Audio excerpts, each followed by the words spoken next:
Raylan has had people picking her up her whole life. She was not nervous at all. They've shown me some tips and tricks for that, so I'm gonna be a pro at this. Good morning. It's morning where I am. Shower hair, don't care. I wanted to, hold on, I'm picking out a cup. I'll show you this funny one, hold on. So October is known as Pastor Appreciation Month in America, maybe all over the world, I don't know. My husband's a pastor, and they try to appreciate pastors' wives too. So they gave me a tumbler that said, pastor's wife. Well, it's well loved. I look divorced now. Past wife. So, yeah, I keep it for grins.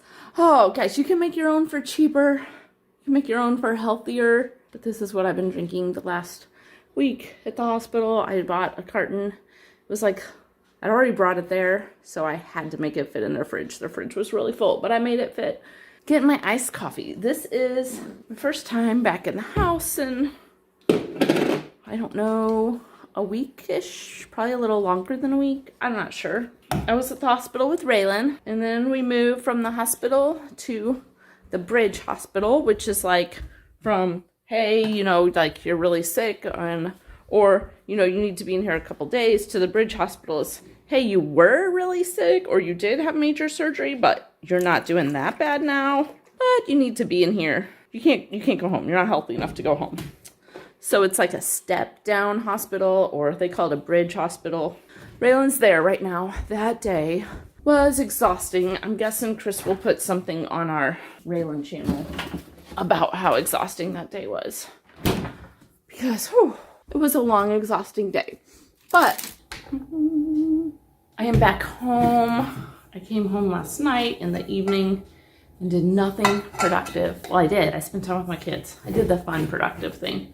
I got a good night's sleep. Got a shower. First shower in a few days because I don't shower unless I'm home or with Chris. I probably could if, like, sometimes I do. It's very rare. Like, if I know Raylan's good and asleep and has a good nurse I trust. But usually I just wait. Got my iced coffee. I wanted to make this video about, though, all the things I got to practice to help me when I'm a nurse. So I've shown you guys, I think, equipment I've learned about since becoming Raylan's mom. Like, I've learned about catheter kits and obviously the pulse ox machine and a little bit about like PRN oxygen, or, you know, anyone using oxygen. Every hospital stay you learn something new, though. I feel like if you try. And I was extra trying this time because I know I want to be a nurse and I'm going to have to learn all this stuff. So this hospital stay, I watched them use a bladder scanner. I don't think anyone has those at home. It tells approximately how much urine's in your bladder so you can know if someone needs cath or not. I watched more closely how they use it and asked them, and they showed me and told me, I'm trying to think of things. I have one really good one, but I wanted to save that for last. I had more stuff. Chris, don't put all this in here. This is me thinking. Okay, well, I'm just going to go to the big one, I guess, because that's the one I can think of. Maybe because I'm excited about it. So Raylan is 55 pounds, and it depends on who you talk to, like what the weight limit is, where you can't require nurses to lift her anymore without a lift. And so that's her, you know, she's 55 pounds, and that's over the weight limit. Now, most people will still lift a 55-pound patient, I feel like, because it's just way, way, way quicker. But I'm not supposed to lift her, and I do my very best to not lift her. Every once in a while, well, if I know Raylan really needs a shower and Chris really needs to sleep, I won't wake him up. I will just get her a shower, and I will lift her as much as I need to, you know, to give her a shower. If Raylan's in her chair and, you know, the nurse is left for the day, and they'll ask me, like, where do you want Raylan before they leave? And I want her in her chair if she'll, you know, tolerate it. So if Raylan's in her chair, but then Chris isn't home and she went out of her chair, I pick her up and I put her back in bed. And that's like, it's going fine. You know, that's what I do. But I try. If anyone else is home that can lift her, then that's what I do. So now she has this cast, which I don't know how much that cast weighs. It wouldn't surprise me if it weighs like 10 pounds. It's big. I could be totally wrong on that. They said, how do you transfer her at home? And I said, well, at home, we lift her like this, one person, but we really know we need to switch to a lift probably soon, or at least have one available. You're like, okay, this is a great place to learn how to use that, and we can help you get one in the home. This isn't the hospital, although I'm sure they probably would help you with that, but they'd probably be like, go talk to your physical therapist. This is the bridge hospital, the transition, you're not sick enough to stay in the hospital, but maybe your care is too much to go home hospital.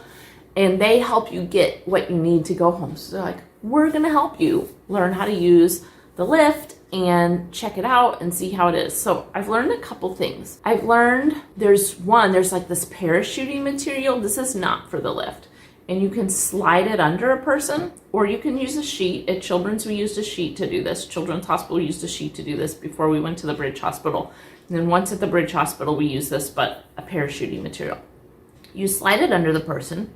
By the way you slide things under people, big, heavy patients, I learned this in the hospital with Raylan's spinal fusion, is you roll the patient to their side, tuck it under on that side, roll them back, roll them to the side, pull it out from under, and then it's under them. So we put that parachuting material under, and one person grabs really good at the head, and one person grabs the parachuting material really good at the feet, and then, they're like in a hammock. That's really way easier than lifting her by yourself, like way easier. And you think, well, how do you get someone from like parachuting hammock into a chair sitting upright?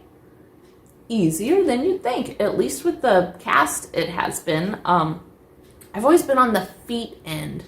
So the wheelchair's locked in place, and you get your parachute hammock, centered above, and you just back her into the chair, kind of. Boy, it does sound hard, but it wasn't. And then if you need to adjust, you just, like, the person who's at the head just kind of pulls the parachute material up while the person in front kind of tries to push their bum back further. And it worked really good.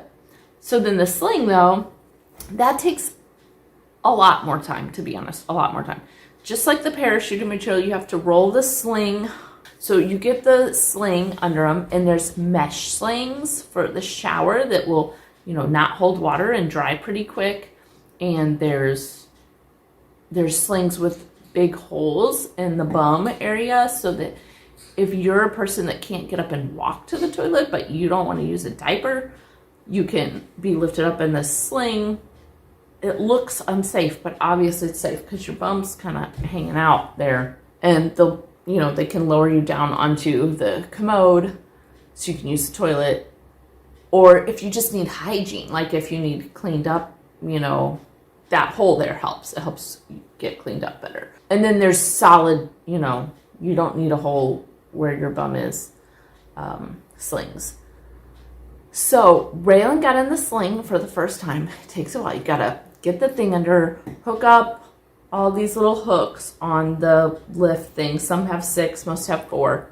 And then they said we're only gonna be able to find a manual one at home. Like, the only insurance is only probably gonna give us a manual one. So you gotta pump, and it's a hydraulic lift and it lifts her up. They have electric ones. They push a button and it goes really slow. And then you pivot the person, lining up the legs of the lift. The lift has a big floor print. Lining up the legs to not get in the way of the bed or the wheelchair or the toilet or wherever you're trying to lower a person. That's a little bit of maneuvering. That's a learning curve. They've shown me some tips and tricks for that. So I'm going to be a pro at this. So the sling, though, I asked them, I said, is a cognitive person or a verbal person? I said, does a verbal person express that they're nervous when they're in this the first few times? And they're like, oh, yeah, they're nervous. But then you get used to it and you trust it and you're not nervous. Raylan has had people picking her up her whole life. She was not nervous at all. And as a matter of fact, it was very smooth. It was just like, whoop, whoop. It was so smooth compared to the way we pick her up. I think she loved it. She was smiling. So far, she's been smiling every time we've picked her up in the sling. She might do a little, what's going on, but then she's fine.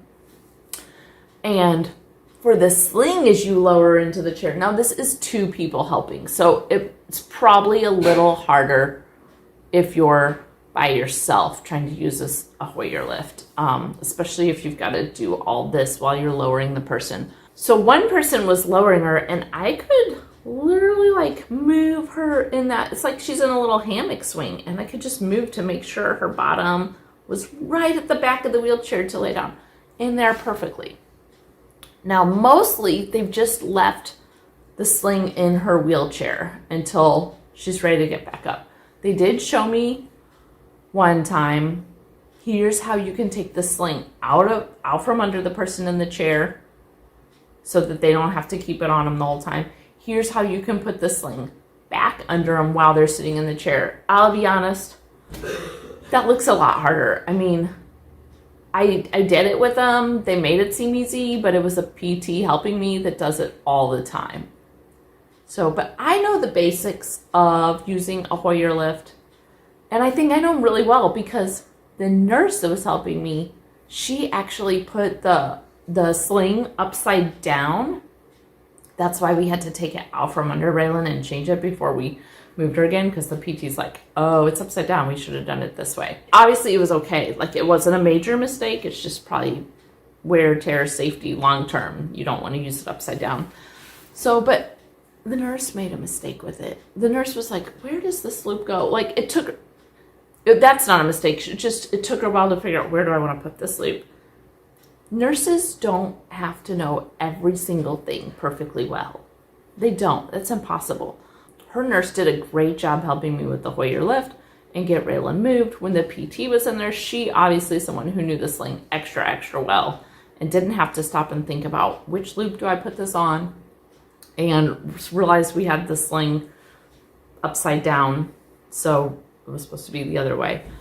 Minor things, but I mean, I think I'm getting close to knowing as much as that nurse knows, and she's allowed to operate a sling, a Hoyer lift sling. So yeah, that was my big learning thing this hospital stay, and we should have a lift at home to keep practicing with. And it takes a lot longer. Using a lift takes a lot longer than just picking up a person and transferring them. But one thing we've learned with Raylan is you've got to just be patient. You've got to slow your life down. Sometimes our life goes crazy fast and hectic and unpredictable because of Raylan, but also often we just realize we go at a slower pace, and you can learn to enjoy that. So vacations, I used to see how much we could cram in and get done in one day in a vacation. And we've done we took one trip without Raylan, and we definitely went back to that philosophy. And we did all kinds of not wheelchair friendly activities for that vacation. I crammed as many as I could into a few days. We did another trip where we took like a 7 or 10 day vacation to Florida. And out of that whole vacation for 3 days, we paid a nurse in Florida that was a home health nurse that we felt like we could trust. We got some references. I didn't just pick some random person, in other words. She watched Raylan in our hotel room for 12 hours for 3 days in a row so we could take the kids to the amusement park, and my husband and me could both ride on these not wheelchair friendly rides and run around with our big kids. Raylan didn't want to go to the amusement park. She was not missing out, especially at that time in her life. She was not going to be interested in wheeling around an amusement park all day. So yeah, and we went go as much as we could squeeze in while we had nursing care for Raylan. But in general, we just go slower. When we go on vacations now, we usually plan one bigger activity for the day, and that's it. And everything else is really flexible. So like the rest of that vacation with Raylan, where we had a nurse watcher while we were at Universal Studios, we went to a place, we had a room right across the street from the beach. We would get up in the morning before it got too hot and go to the beach, which was right across the street, and we'd hang out there until it got too hot. We'd come back to the room, we'd rest for a while. Sometimes we'd eat something in the room. You know, we'd bring food back. It had a little kitchenette. And then we usually pick one fun restaurant to go out to eat to.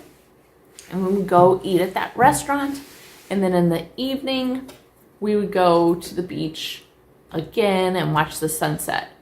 And if Raylan wasn't up for one of those beach trips, one of us could stay in the room with her and still was like super close if we wanted to come back. We do that with most of our vacations now. When we went, our last vacation was to Indianapolis to see a Van Gogh exhibit, which she likes. That was our activity for the day.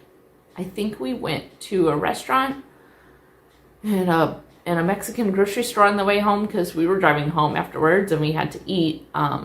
We did drag everything out of the wheelchair van so we could get Raylan out, and we ate in a restaurant. But we don't try to just cram lots of stuff in anymore. And there's a niceness about that. There's a like just, oh, I can just enjoy everything and take my time and I'm not hurried about that. You can transfer that slowed pace niceness even to something like, it's gonna take me 10 minutes to get you in your wheelchair instead of 1 minute. So, you know, let's say she's dressed, diaper change, ready to get in the wheelchair. Yes, I can go, okay, here you go. You're at me. Put her down and she's in the chair. Or and say, we're gonna do this the easy way and we're gonna slow down. Okay, Raylan, roll this way. It doesn't take a lot of thinking to do all this stuff. It just takes time. That means the whole time you're doing this activity, you can talk to each other. You can have time to have a conversation about whatever, you know. We can tell Raylan how cute she is, or, you know, like, I just say that because that's what I was saying last time she was in the lift. Your dress just looks so cute, Raylan, and you're doing so good after this surgery. It was just a time to talk with her. We're focused on her sling and talk with her. So things taking longer isn't always bad.